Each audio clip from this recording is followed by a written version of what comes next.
Ok, técnicamente no es Denji como tal el que tiene esta cita, pero aún así lo decidí poner aquí ya que no faltaría quien me diga que se me olvidó. Sin lugar a dudas, uno de los capítulos más raros y más Fujimotos de todo el manga es el de la cita de Chainsaw Man.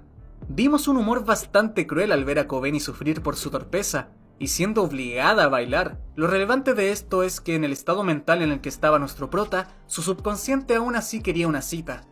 Y para sorpresa de todos, por más que todo se estaba pudriendo a su alrededor, Kobeni no lo traicionó ni intentó eliminarlo como todas las demás.